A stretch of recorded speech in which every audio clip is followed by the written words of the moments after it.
Hello YouTube, welcome to Sunday in the Shop. We're going to show you how we load the stove up. See, we got the twigs in there, it's almost like a grating. Next we're going to put our little kindling wood that we baton, because it will burn easier than this will. So, let's get started with various types of wood, and then we'll cheat and use some hand sanitizer as alcohol to get it started, so we don't have to shove no paper in there.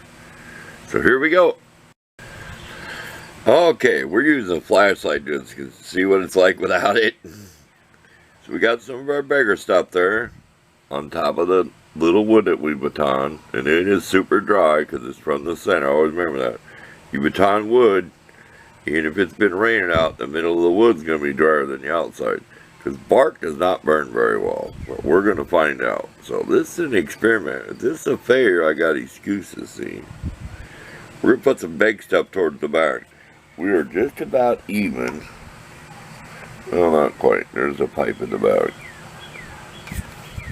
Okay, let's put some more in it. We're not done yet.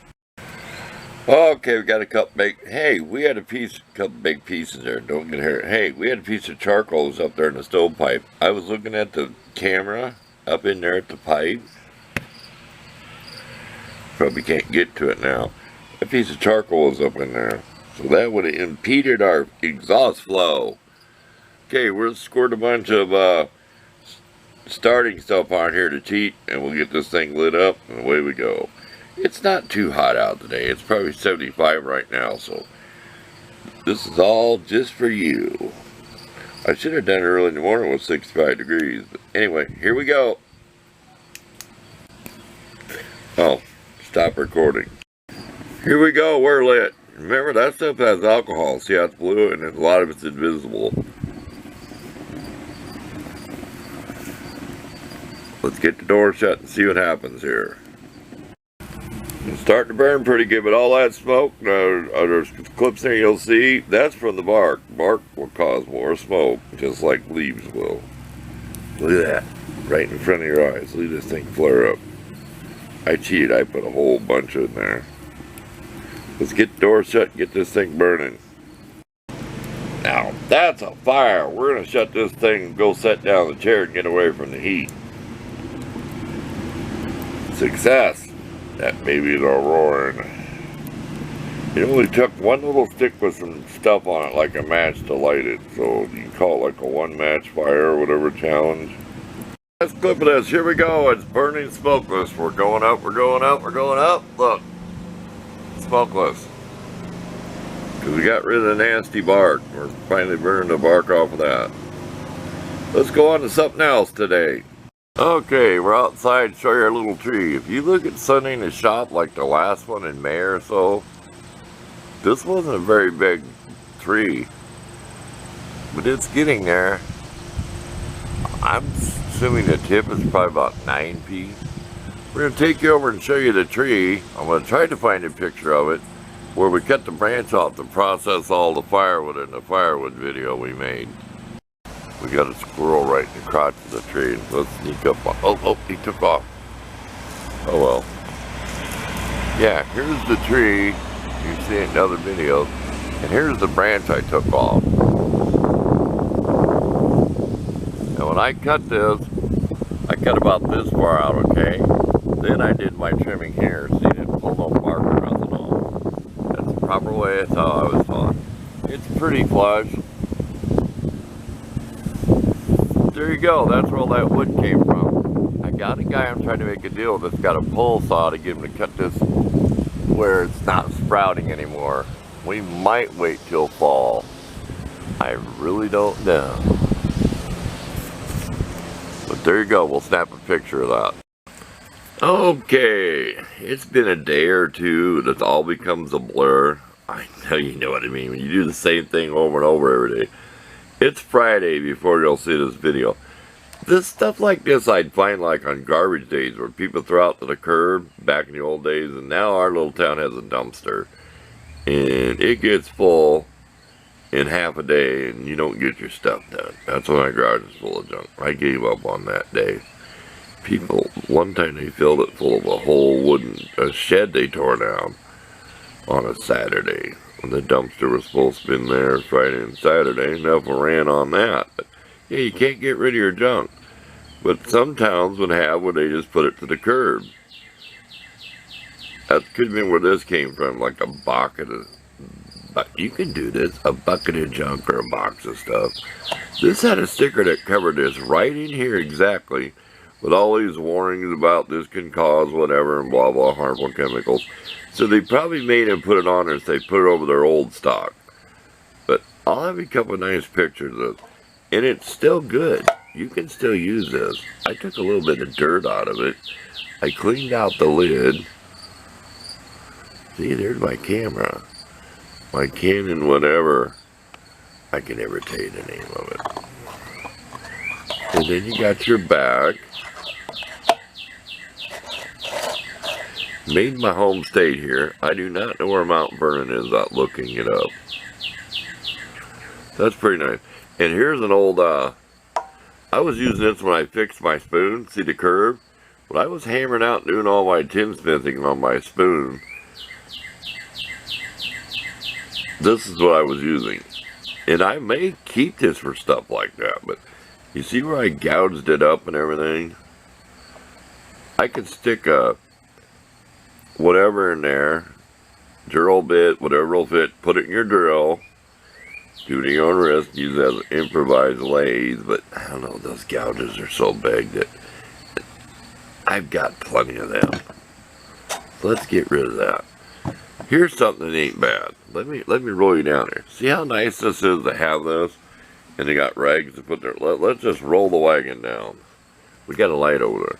This says Taiwan on the rivets. So it's not nothing. I'm gonna sand all this off. It's not restorable. See that? And I think we're gonna take our quarter sheet sander to this so we don't put a bunch of weird swirl marks and stuff. How many new putty knives sound like that? Sounds like an old saw blade, huh? So, you get to see me do this. So let's get out of here and work on this. I said, that says Taiwan. I'll give you a close-up picture of that rivet. I did take one of the things. And let's clean it up.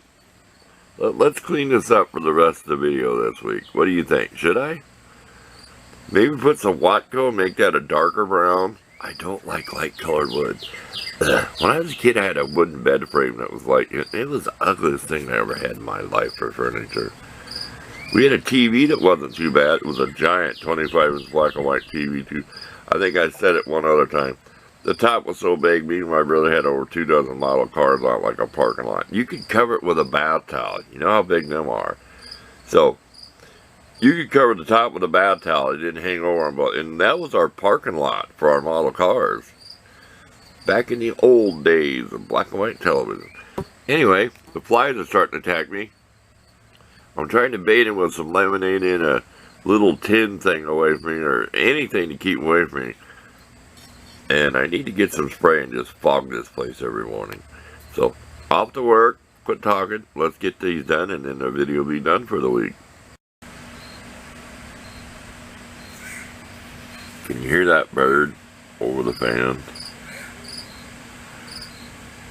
I have no idea what kind of bird it is. Oh, we have a pet toad. I about stepped on him the other day. He's on the bottom step. So I keep shooing him away. So he learns to stay away from your feet. I told the story before. I think I had a pet toad and I lived out on the farm. Anyway, I'll tell it again someday if nobody has ever heard it. Not today. I have a pet toad. If he comes out, I'll get some close-up of him. He's not real big. He'll fit in the palm of your hand. He can fit in the palm of my hand. I've seen toads as big as my hand. Not quite the size of a bullfrog, but... yeah, I'll just tell it. I had a step in front of my farmhouse. It was like goes for trailer houses where they're actually hollow. And the salt and everything pouring on it, ate it through, and there was a hole in it. So I put a piece of plywood over the step, okay? Well, I moved it one day, and his toad was in there, and I let him out. I left a little gap. Well, I'd sit on the stoop, you know, the step where you step to the doorway. I call that the stoop. And I'd sit there, and he'd come out and sit on the step, and I'd pet him on top of the head. He come out looking at me. He sat out there in the sun himself. So, I just had a pet toad once. My friend, Mr. Toad. Anyway, this little guy, he'll get right under your feet.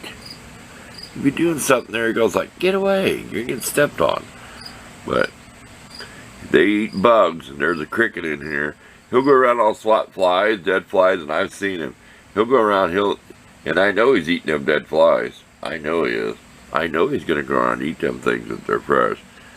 We're going out of focus. We're losing touch with reality here. There.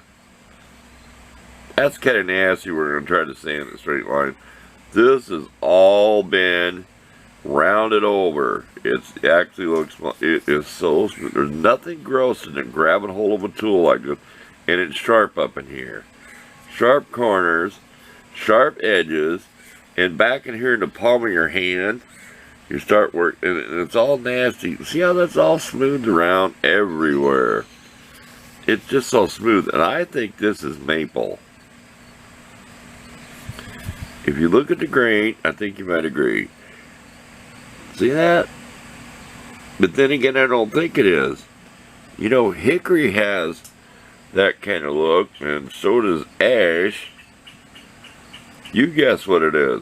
We're going to see if it'll take some Watco. This is 80 grit. First, we're going to do some sanding work on this, because I don't like the look of that. But it's just a putty knife it's used for working. So let's get busy. We talked 3 minutes about that. Rambling on Sunday in the shop. And I showed this before. This is a piece of 80 grit off my belt sander. It's gotten all crooked. I don't want to mess with it. Just keep using it. Okay, let's hand sand this thing and see if it looks better, and we'll be right back. You hear that squirrel cussing out somebody? Well, we put Watco on it twice. Can you see down in the hole where it's dark? But it would not soak in up here. And I let it set 15 minutes each time. And this is sanded with 80 grit. It's just too smooth of wood.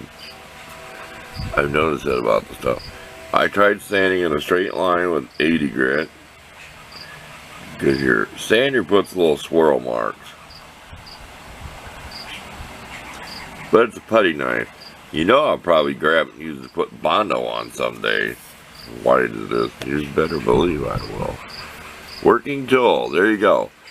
Well, thanks for watching this week. I'll put some pictures at the end of this as I was working on it. And hope you enjoyed me showing you how I start my stove and my wood. I have a video on that I have to post, processing that wooden tree branch, so look for that sometime. Okay, we're gone. We're out of here. See you next time.